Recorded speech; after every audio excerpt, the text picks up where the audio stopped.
رمضان اور ہم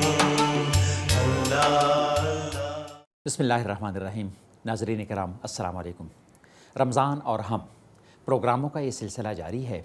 ان پروگراموں میں ہم رمضان کی حکمت، رمضان کے فلسفے، رمضان کے متعلق جتنے پریکٹیکل مسائل ہیں اور اس سے متعلق پاکستان میں اور عالم اسلام میں جو انسانوں کو مشکلات پیش آتی ہیں ان کے حوالے سے ہم محترم جاوید احمد غامدی سے گفتگو کرتے ہیں۔ تو ابھی تک بہت ساری گفتگو ہو چکی ہے۔ پچھلے پروگرام میں ہم اعتکاف اور خاص کر جو آخری عشرہ ہے اس کے حوالے سے کچھ گفتگو کر رہے تھے، اس میں کچھ سوالات رہ گئے تھے، تو وہ سوالات ابھی میں غامدی صاحب سے انشاءاللہ کروں گا اور اس کے بعد پھر مزید بھی سوالات کا سلسلہ جاری رہے گا۔ غامدی صاحب، یہ جو آخری عشرہ ہے، ظاہر ہے کہ اس آخری عشرے میں اعتکاف جیسی عبادت بھی ہوتی ہے۔ اب اعتکاف جیسی عبادت میں مرد تو جا کر مسجد میں بیٹھ گئے، خواتین کا ہمارے یہاں مسجد میں بیٹھنا تو تقریباً خارج از بحث ہو گیا ہے۔ تو خواتین کیا کریں؟ وہ لوگ جو پرابیبلی مسجد میں سہولیات ٹھیک نہیں ہوتی اور وہ نسبتاً عمر رسیدہ ہیں، تو وہ کیا کریں؟ کیا ان کے لیے کوئی کنسیشن ہو سکتا ہے؟ اعتکاف کا اصل قانون تو یہی ہے کہ مسجد میں بیٹھنا چاہیے۔ جی جیسے نماز کے لیے اصلاً تو مسجد ہی مقرر کی گئی، لیکن یہ آپ نے جو صورتحال کی طرف توجہ دلائی، یہ کسی وقت بھی پیدا ہو سکتی ہے۔ بدامنی کے حالات فی الواقع ایسے ہیں کہ بعض لوگوں کے لیے تو یہ ناممکن ہو جاتا ہے کم و بیش، بعض علاقوں میں یہی صورتحال ہے۔ تو میرا خیال ہے کہ دین کے اندر جو ایک اصول موجود ہے کہ جب آپ کسی چیز کو اس کی اصل صورت میں انجام نہ دے سکیں تو بجائے اس کے کہ وہ چیز ہی ختم ہو جائے، آپ اس کو شبہ صورت میں انجام دیتے ہیں۔ اچھا، جیسے کہ مثال کے طور پر جمعہ کا معاملہ ہے۔ جمعہ کے بارے میں آپ بھی جانتے ہیں، سب اہل علم جانتے ہیں کہ یہ ایک ایسی عبادت ہے جو حکمرانوں سے متعلق کی گئی۔ مسلمانوں کے ارباب حل وقت، ارباب اقتدار کو اس کا پابند کیا گیا ہے کہ وہ جمعہ کا خطبہ دیں، جمعہ کی نماز پڑھائیں، جمعہ کے لیے مسجد میں آئیں۔ حکمران ہی ہمیشہ جمعہ کی نماز پڑھاتے تھے۔ رسالت مآب صلی اللہ علیہ وسلم کے زمانے اور میں صحابہ کرام کے خلفائے راشدین کے زمانے میں یہی تھا، بنو امیہ کے دور تک یہی صورتحال رہی۔ ہمارے فقہا جمعہ کے لیے سلطان کو ضروری قرار دیتے ہیں، بنیادی شرائط میں قرار دیتے ہیں۔ سلطان کا مطلب ہے حاکم، حاکم کو موجود ہونا چاہیے، اس کو آ کے خطبہ دینا چاہیے۔ اس میں در حقیقت یہ کیا گیا ہے کہ ریاست کے ذمہ دار لوگوں کو مسجد سے متعلق کر دیا گیا ہے۔ ہمارے ہاں تو صورتحال یہ ہے کہ ہم پچھلے 60 سال سے مولوی صاحب کو ایوان اقتدار میں پہنچانے کی جدوجہد کر رہے ہیں، لیکن اسلام کا معاملہ الٹ تھا۔ وہ یہ چاہتا تھا کہ ارباب اقتدار کا مسجد سے تعلق پیدا کیا جائے۔ یہ صورتحال اس وقت ہمیں میسر نہیں۔ ارباب اقتدار جمعہ پڑھانے کے لیے آنے کو تیار نہیں ہے۔ مسجدوں کا نظم و نسق انہوں نے عرصے سے دوسروں کے سپرد کر رکھا ہوا ہے۔ اب اس میں دو راستے تھے۔ ایک راستہ یہ تھا کہ جمعہ کی نماز ہی نہ پڑھی جائے، اس کی جگہ ظہر کی نماز پڑھ لی جائے۔ دوسرا راستہ یہ تھا کہ شبہ صورت میں اس کو جاری رکھا جائے۔ شبہ صورت سے آپ کی مراد یہ ہے کہ اس سے مشابہت موجود ہے لیکن اس سے ملتی جلتی صورت میں اس کو جاری رکھا جائے۔ جیسے نماز اگر ہم کھڑے ہو کر نہ پڑھ سکیں تو بیٹھ کر کرسی پر بیٹھ کر پڑھ سکتے ہیں۔ بالکل اسی طریقے سے ہم کسی وقت وضو نہیں کر سکتے، تیمم کر لیتے ہیں۔ تو دین میں یہ حکمت ہمیں سکھائی گئی ہے کہ حکم کو معطل کرنے کی طرف نہ جائیں بلکہ اس کو کسی دوسری صورت میں انجام دے لیں۔ جو بعض علاقوں میں پاسبل پروبیبل صورت ہو اس میں آپ انجام دیجئے تاکہ اس حکم کی یاد آپ کے ذہن میں رہے۔ یہی اجتہاد اور یہی فقہ ہے۔ اچھا، تو آپ جس وقت دین میں ایک حکم دیا جاتا ہے، دین میں اصل چیز تو یہ تھی کہ آپ اپنے گھر سے نکلیں، مسجد میں بالکل منقطع ہو کے بیٹھ جائیں، مسجد کی روحانیت سے فائدہ اٹھائیں۔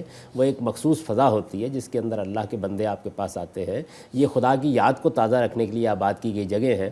لیکن صورتحال جب یہ ہو جائے کہ نماز پڑھنے کے لیے جانے والے لوگوں کو مارا جا رہا ہو، مسجدوں میں بم چلائے جا رہے ہیں، جب دین کا نام لینے والوں کو دین کی حرمت پامال کرتے ہوئے ادنا درجے کا افسوس نہ ہوتا ہو، جب لوگوں کے لیے ٹارگٹ بن گئی ہوں مساجد، ہدف بن گئے ہوں وہ لوگ کہ جو مسجد میں جا کے نماز پڑھتے ہیں، تو اس طرح کی صورتحال جس طرح کے پاکستان کے بعض علاقوں میں بھی ہے اور بعض جگہوں پر بھی ہے، جہاں پیدا ہو جائے، میرا خیال یہ کہ شبہ صورت میں آپ گھر کا ایک گوشہ اپنے لیے منتخب کریں اور تبتل اللہ تبتیلا، اللہ تعالیٰ کی طرف متوجہ ہو جائے۔ اس میں کوئی حرج کی بات نہیں، عورتیں بھی یہ کر سکتی ہیں، مرد بھی یہ کر سکتے ہیں۔ اب اس سے تھوڑا سا آگے بڑھ کر میں ایک اور سوال پوچھتا ہوں، وہ یہ کہ یہ آخری عشرہ جو ہے اس میں عام طور پر شاپنگ بھی بہت زیادہ ہوتی ہے اور عام طور پر اس میں خواتین جو ہیں جب وہ گھر سے باہر نکلتی ہیں، مرد بھی گھر سے باہر نکلتے ہیں، تھوڑا بہت ان کا آؤٹنگ کو بھی جی چاہتا ہے۔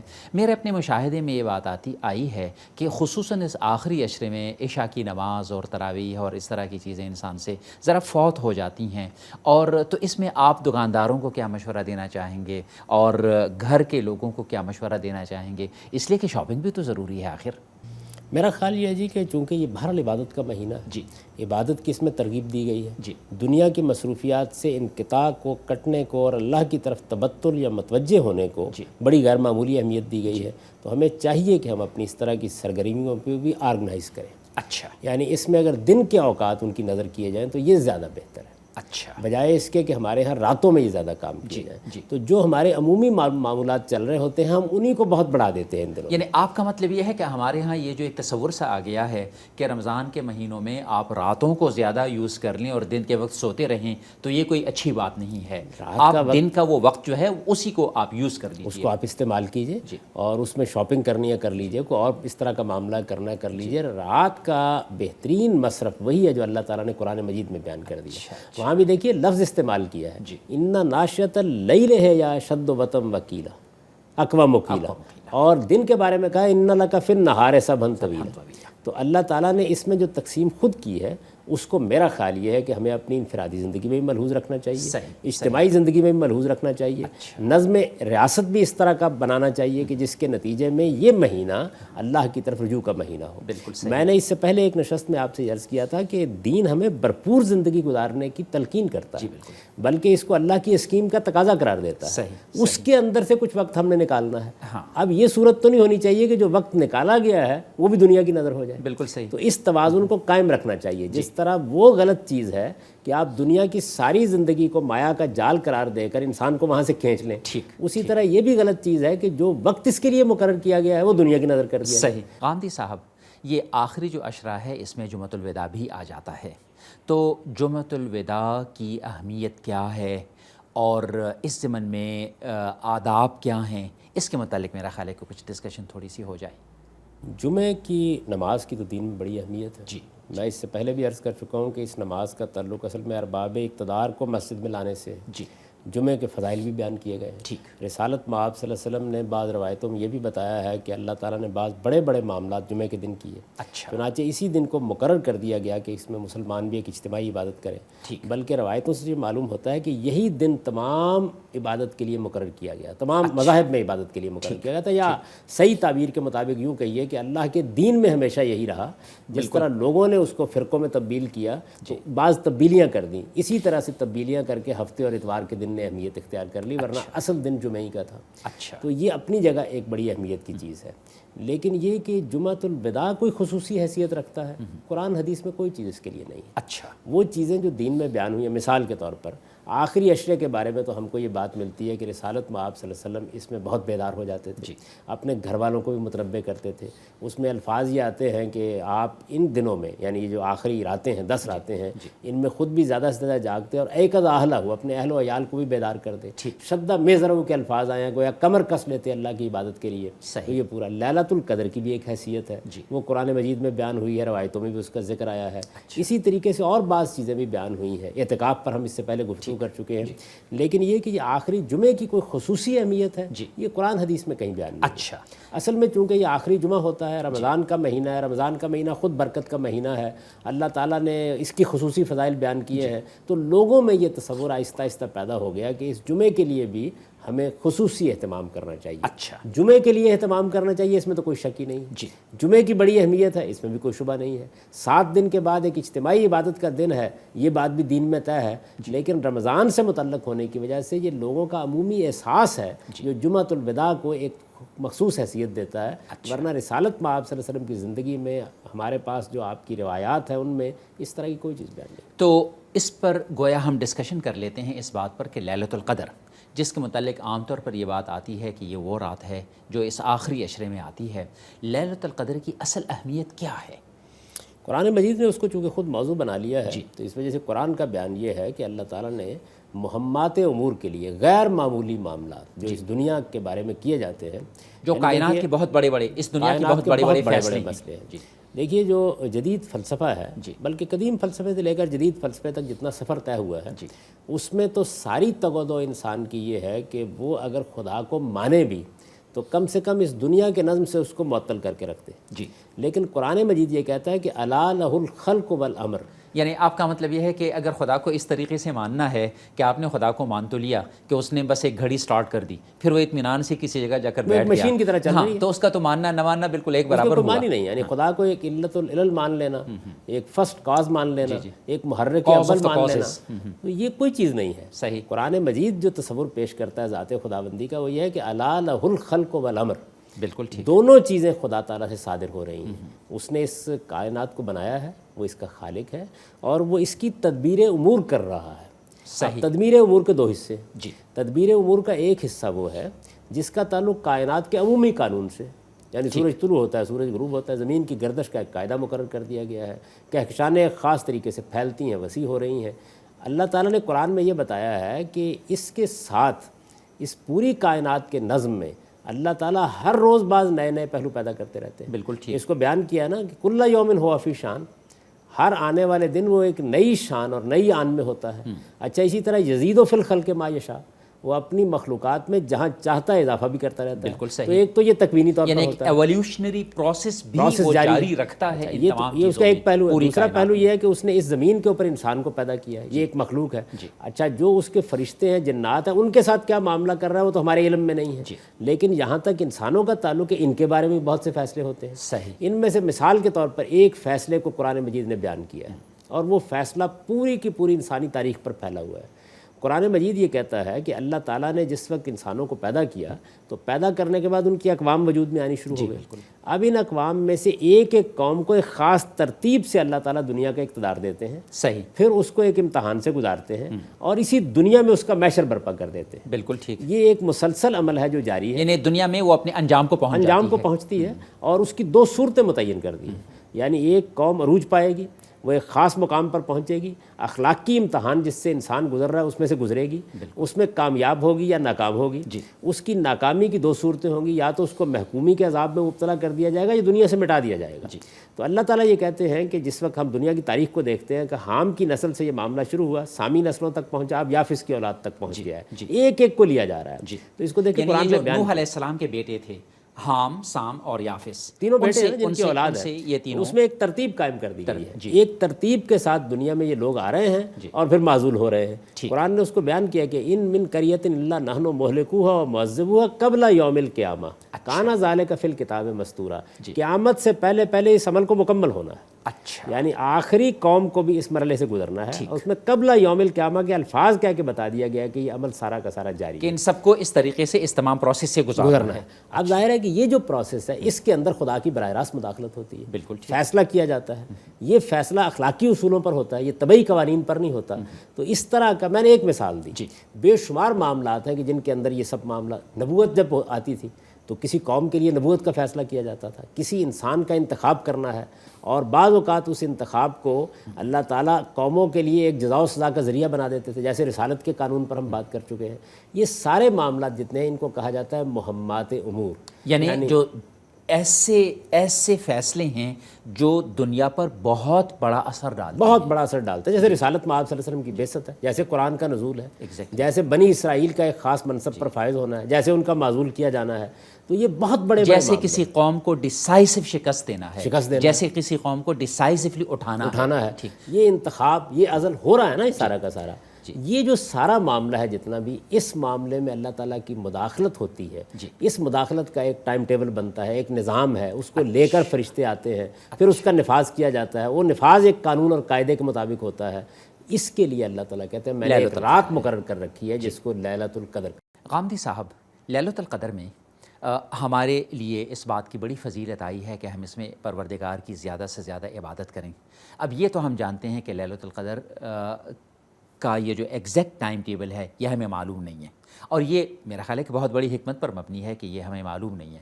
کس طرح کی عبادت، کیا کوئی خصوصی عبادت جو قرآن و حدیث نے ہمارے سامنے بیان کی ہو، یا وہی جو عمومی عبادتیں ہیں وہ اس پورے شعور کے ساتھ کی جائیں کہ یہ ممکن ہے کہ وہی قدر کی رات ہو؟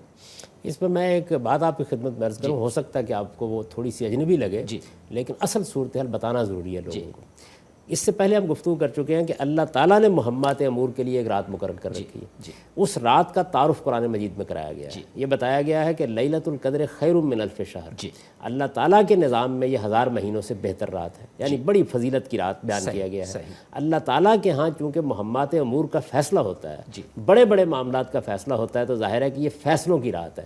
لیلۃ القدر کا مطلب ہے فیصلوں کی رات، جس میں معاملات طے کیے جاتے ہیں. تو یہ 1000 مہینوں سے اس کے اصل معنی یہ ہے، یہ فیصلوں کی رات ہے. اور اس فیصلوں کی رات کے بارے میں یہ بتایا گیا کہ تنزل الملائکۃ والروح فیہا باذن ربہم من کل امر. ہیا حتی مطلع الفجر. جی. اب یہ ساری جو تعریف کی گئی ہے لیلۃ القدر کی، تو اس میں یہ بتا دیا گیا ہے کہ اللہ کے فرشتے روح الامین اس میں اللہ کے فیصلے لے کر اترتے ہیں اور وہ ان فیصلوں کو دنیا تک پہنچاتے ہیں. صحیح. اور یہ معاملہ جو ہے یہ پوری رات میں ہوتا رہتا ہے. یہ اللہ نے اطلاع کر دی. اس رات کے لیے نہ کوئی عبادت مقرر کی، اچھا نہ کوئی ترغیب دی، کچھ نہیں کیا. اچھا. اسی میں قرآن نازل ہوا. قرآن مجید کے بارے میں بتا دیا صحیح. انا انزلناہ فی لیلۃ القدر، صحیح. کہ ہم نے اسی رات میں اس کو نازل کیا ہے. یہ سارا معاملہ جو ہو گیا، تو رسالت مآب صلی اللہ علیہ وسلم خدا کی بندگی کا منتہا کمال آپ کی ذات ہے ہمارے لیے. بالکل معلوم تاریخ کی سب سے بڑی شخصیت. اس شخصیت نے اس کو رسپونڈ کیسے کیا، بالکل ٹھیک. اس کا شکر کیسے ادا کیا؟ اس کا شکر کیسے ادا کیا. اصل میں یہ ساری چیز اس سے پیدا ہوئی. اچھا اچھا. یعنی ایک چیز یہ ہے کہ خدا کسی دن کو مقرر کر دے، جیسے جمعہ کا دن مقرر کیا، جیسے 5 نمازیں مقرر کی، اور ہم وہ عبادت کرتے ہیں. یہاں یہ ہے کہ اللہ تعالیٰ نے صرف ایک رات کے بارے میں اطلاع دی، اپنے پیغمبر کو یہ بتایا کہ یہ فیصلوں کی رات ہے، اس میں قرآن نازل ہوا ہے. رسالت مآب صلی اللہ علیہ وسلم نے چونکہ خدا متوجہ ہوتا ہے، اس کے فرشتے نازل ہوتے ہیں، مہمات امور کا فیصلہ ہوتا ہے، تو کیسے رسپونڈ کیا. یہ بندگی کا اظہار ہے اس آخری درجے میں جو حضور سے آخری عشرے میں اور لیلۃ القدر میں ہوا ہے. اور اس سے ہمیں یہ بھی معلوم ہوا کہ ایک بندہ مومن، خدا پر اعتقاد رکھنے والا ایک بندہ، اس کائنات کی حقیقت کو سمجھنے والا ایک بندہ کیا کرتا ہے. اسی کی ایک مثال میں نے پہلے دی تھی کہ چاند گرہن، سورج گرہن کے موقع کے اوپر کوئی عبادت مقرر نہیں کی گئی، لیکن جب یہ آیات رسالت مآب صلی اللہ علیہ وسلم کے زمانے میں سامنے آئیں تو آپ نے اللہ تعالیٰ کی طرف متوجہ ہونے کے لیے کس طریقے سے رسپونڈ کس طریقے سے. یہ اصل میں بندے کا جواب ہے. یعنی بندے کی اللہ سے محبت اور اللہ کے سامنے عاجزی کا جو عاجزی کا احساس اظہار ہے، ہے، اس کو انسان عبادت کی شکل میں ڈھال لیتا ہے. اس سے رسالت مآب صلی اللہ علیہ وسلم کا جو اسوہ ہمارے سامنے آیا ہے، اصل میں ہم مسلمان اس کی پیروی کرتے ہیں. یعنی آپ نے لوگوں کو کہا کہ اللہ تعالیٰ جب اس رات میں متوجہ ہو رہے تھے، تلاش کرو اس رات کو. بالکل ٹھیک. اب اس میں زیادہ سے زیادہ اللہ کی طرف متوجہ ہو. خود میں اس سے پہلے عرض کر چکا ہوں کہ آپ آخری عشرے میں کمر کس لیتے تھے. اس میں بھی ظاہر صاف پیش نظر یہی ہوتا تھا کہ چونکہ یہ رات رمضان میں آئی تھی، یعنی جب قرآن نازل ہوا ہے تو رمضان میں آئی تھی، تو حضور کو ہمیشہ اس بات کا اہتمام ہوتا تھا کہ ہو سکتا ہے پھر رمضان میں یہ رات آئے، میں کہیں اس سے محروم نہ رہ جاؤں. تو ایک بندہ اپنے خدا کے ساتھ کسی اطلاع ملنے پہ، یہ ایسے ہی ہے کہ معلوم ہوا کہ گلی سے محبوب گزرے گا. جی بالکل. تو عاشق زار نے جواب میں کیا کیا؟ جی اس کی بڑی خوبصورت تصویر ہمارے سامنے بالکل صحیح.